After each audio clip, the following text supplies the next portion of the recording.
வணக்கம் மக்களே. இன்றைக்கி நம்ம என்ன பார்க்க போகிறோம்னா நர்சிஸ் கிச்சனில் ஃபிஷ் ஃப்ரை பார்க்க போகிறோம்.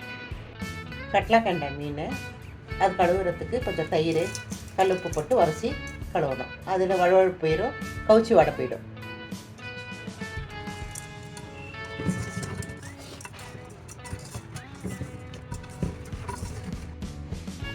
நம்ம இதை உரசி கழுவும் போது செதிலாக இருந்ததுன்னா அதெல்லாம் போயிடும்.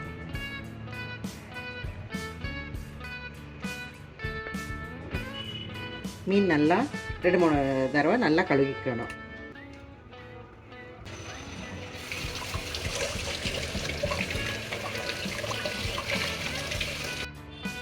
இந்த மாதிரி அழுக்கெல்லாம் இருந்தால் அதெல்லாம் எடுத்து க்ளீன் பண்ணிடலாம்.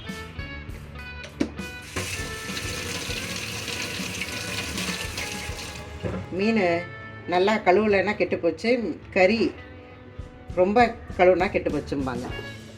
ஃபிஷ் ஃப்ரை இப்போ பார்க்க போகிறோம். 1.5 கிலோ கட்லாக்கண்டை இருக்குது. அதுக்கு தேவையான ஃப்ரைக்கு தேவையான மசாலா சாம்பார் தூள் இப்போ ஒரு 3 ஸ்பூன் போட்டிருக்கு. உப்பு,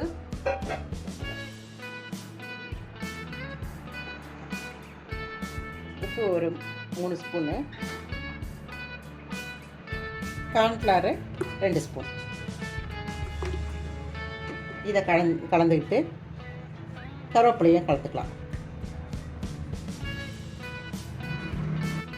இப்படி நல்லா மிக்ஸ் பண்ணிக்கணும். மீன் துண்டை எடுத்து இப்படி பரட்டிக்கணும். எல்லா சைடும் மசாலா ஒட்டணும்.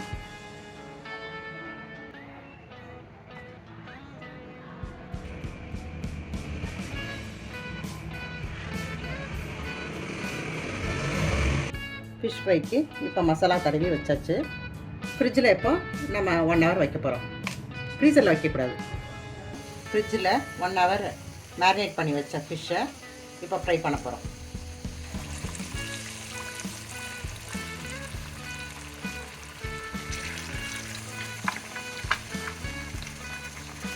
மேரினேட் பண்ண ஃபிஷ்ஷு தலப்பலன் குதிக்கிறாப்புல. இப்போ சூடாக ஃபிஷ் ஃப்ரை ரெடி ஆயிடுச்சு.